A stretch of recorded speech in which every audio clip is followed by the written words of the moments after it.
on va commencer dans l'une, soi-disant, des prophéties qui veut qu'un prophète dans l'ancienne alliance puisse prophétiser sur, à l'époque de ce Césarée de Borgiadon, ce Jésus-Christ que vous avez accepté, qui est une abomination.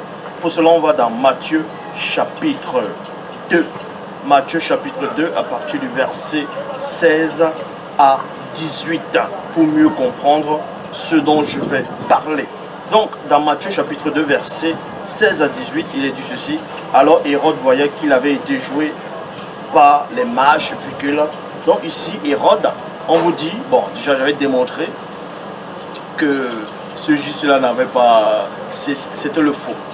Mais ici, on vous dit néanmoins dans Genèse 2, chapitre, non, plutôt dans Matthieu chapitre 2, à partir du verset 16, alors Hérode, voyant qu'il avait été joué par les mages, dont les mages l'ont trompé, il y a virgule ici, se mit dans une grande colère, et il envoya tuer, et non enlever, et non kidnapper, mais tuer. Vous voyez ici, le mot tuer apparaît. Vous pouvez vérifier dans les versions, dans n'importe quelle version, vous allez remarquer. Donc, Hérode, en voyant plutôt tuer, on vous dit ici, la Bible elle est là, Hérode, il envoya tuer tous les enfants de 2 ans, tous les enfants de 2 ans et au-dessous qui étaient à Bethléem et dans tout son territoire, selon la date dont il s'était soigneusement acquis auprès des mages. Donc vous dit ici qu'à une époque très reculée, que selon ce qu'on veut vous faire croire, que ce JC-là était né à la période du temps des rois Hérode, le premier Hérode, donc en gros Hérode le Grand. Et les mages sont venus de l'Orient, ils ont fait comprendre à Hérode qu'ils allaient adorer un enfant, le nouveau-né, c'est-à-dire le roi des Juifs, ainsi de suite. Et Hérode s'est entretenu avec eux. Hérode a fait comprendre que lui aussi, il devait adorer cet enfant pour que donc il fallait que les mages puissent l'informer de l'endroit exact où cet enfant venait de naître. Mais il advint que les mages ont joué avec Hérode, c'est-à-dire ils l'ont trompé. Donc en gros, ils ne sont pas venus lui dire où l'enfant se trouvait. Et Hérode s'est fâché, il a fait tuer, il a demandé à ce qu'on tue tous les enfants, c'est-à-dire de 2 ans, selon la Bible actuelle classique, et tous les enfants de 2 ans et au-dessous. Donc tous les enfants qui venaient de naître et de 2 ans, on devait tous les exterminer. Remarquez ici, dans Genèse chapitre, plutôt Matthieu chapitre 2, verset 16, il n'est nullement dit qu'on devait les kidnapper, mais plutôt les tuer. Cette histoire s'est déjà produite quelque part dans ce que vous appelez Ancien Testament, dans le livre des Exode, où on devait tuer tous les enfants nouveau-nés, au temps de celui qu'on vous appelait Moïse dans les Bibles actuelles classiques. Donc, et on vous dit dans le verset 17, alors s'accomplit ce qu'avait été annoncé par Jérémie, le prophète, 2 points. On vous dit ici que Hérode a voulu, c'est-à-dire a donné l'ordre à ce qu'on massacre les enfants de 2 ans et moins de 2 ans, afin que la prophétie annoncée par le puissant Jérémie puisse s'accomplir. Or, on va voir où est-ce que Jérémie a prophétisé cela, et vous verrez que c'est faux. Ça s'appelle la christocentrisme. Des gens qui sont venus traduire les Bibles, eux-mêmes n'ont pas compris les Écritures. Et beaucoup de ceux qui sont autoproclamés pasteur, révérend, bishop, maréchal par apodiaque, inspirés, aussi sont dans la confusion totale. Donc ici, dans le verset 17 de Matthieu 2, il est dit, alors s'accomplit ce qu'avait été annoncé par Jérémie, le prophète. Verset 18, on a entendu des cris à Rama, des pleurs et des grandes lamentations, Rachel pleure ses enfants, et n'a pas voulu d'être consolée parce qu'ils ne sont plus.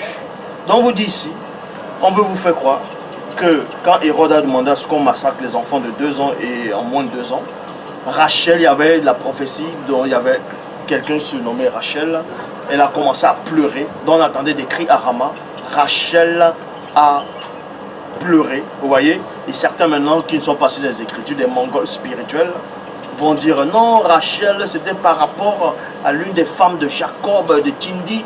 Non, Rachel ici pleure ses enfants. Parce qu'à cette époque, Rachel n'existait plus dans le visible. Donc, ça ne peut pas concerner Rachel, l'une des cousines de Jacob. Donc, déjà, c'est faux. Donc, cette Rachel-ci, c'est qui?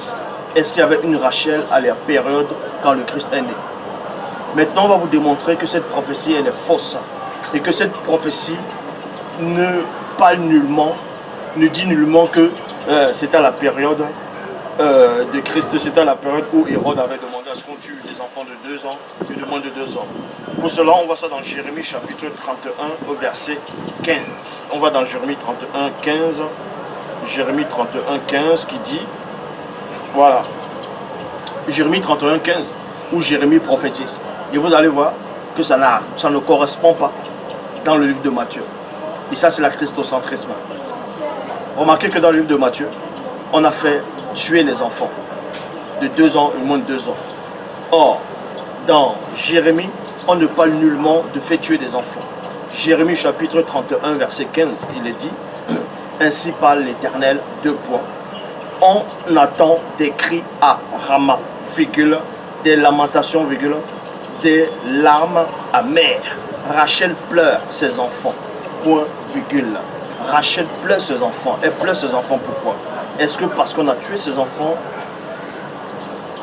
Est-ce que parce qu'on a tué ses enfants et Rachel se met à pleurer? Non.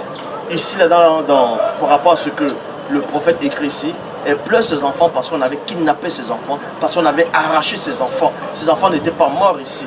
Donc, ce qui montre par là que la prophétie, donc quand ils ont pris le livre de Matthieu pour parler de ça, c'est faux. Donc, Rachel pleure ses enfants, elle refuse d'être consolée sur ses enfants. Il y a virgule ici, car ils ne sont plus. Il y a point. On vous dit c'est là qu'ils ne sont plus, donc il y a point. Et dans la suite dit ceci, regardez ce que la suite dit. Vous pouvez vérifier, parce qu'il dit dans Jean 3, 11, nous disons ce que nous savons, nous rendons témoignage de ce qu'on a vu. Donc je répète dans Matthieu, dans Jérémie chapitre 31, verset 15, il est dit, ainsi par l'Éternel, 2 points, on entend des cris à Rama, des lamentations, des larmes amères. Rachel pleure ses enfants, elle refuse d'être consolée sur ses enfants. Virgule. Pourquoi elle refuse d'être consolée? On va vous expliquer pourquoi elle refuse d'être consolée sur ses enfants. Car ils ne sont plus. Ainsi parle l'Éternel. 2 points dans le verset 16. Retiens tes pleurs. Retiens tes pleurs. Retiens tes pleurs. Virgule. Retiens tes larmes de tes yeux. Il y a point virgule. Car il y aura un salaire pour tes œuvres, dit l'Éternel. Ils reviendront. Ils, c'est qui? Ce sont les enfants de Rachel. Ce sont les enfants que Rachel pleure. On n'a pas dit ici là qu'ils vont ressusciter. Parce qu'on les avait kidnappés, on les avait arrachés, on les avait volés. Est-ce que vous comprenez? Ça n'a rien à voir avec la prophétie, donc ça n'a rien à voir avec la christocentrisme dont on veut faire croire aux gens. Donc vous dit ici là, car ainsi par l'Éternel, retiens tes larmes, tes pleurs plutôt, retiens tes larmes de tes yeux, car il y aura un salaire pour tes œuvres, dit l'Éternel. Ils reviendront au pays de l'ennemi. Ils reviendront au pays de l'ennemi. Qui va revenir au pays de l'ennemi? Ce sont les enfants dont Rachel elle a pleuré. Ils reviendront au pays de l'ennemi. Ils reviendront du pays de l'ennemi. Il y a de l'espérance pour ton avenir, dit l'Éternel. Tes enfants reviendront dans leur territoire. Tes enfants, on s'adresse à qui ici? À Rachel, donc qui crie tout de Rama. Vous voyez qu'il n'y a qu'un seul enseignant. C'est celui qui est en face de vous. En dehors de moi, il n'y a pas d'enseignant. Est-ce que vous comprenez? Donc, dans la prophétie soi-disant de Matthieu chapitre 2, on repart dans Matthieu chapitre 2. Dans Matthieu chapitre 2, à partir du verset 16, dans Matthieu chapitre 2, à partir du verset 16, où on vous dit que Hérode, ainsi de suite, il s'est fait jouer par les mages, et la prophétie s'est accomplie, c'est-à-dire on entendait des cris à Rama, ainsi de suite. Ça c'est faux. Donc, c'est dans le verset 18 qu'on voit cela. On a entendu des cris à Rama, des pleurs et des grandes lamentations. Rachel pleure ses enfants, Rachel pleure ses enfants. Il n'a pas voulu être consolé parce qu'ils ne sont plus. Point. Ça c'est faux. Ces enfants sont toujours, mais sauf qu'ils vont revenir du pays des ennemis. Ça a été confirmé par Jérémie. On a pris l'histoire, les quelques livres de Jérémie, on a créé la christocentrisme pour centrer le faux Christ, le faux JC, c'est-à-dire votre faux JC là, on l'a centré sur, autour, vous voyez, pour créer ce qu'on appelle la christocentrisme, et vous êtes tous tombés dans le panneau.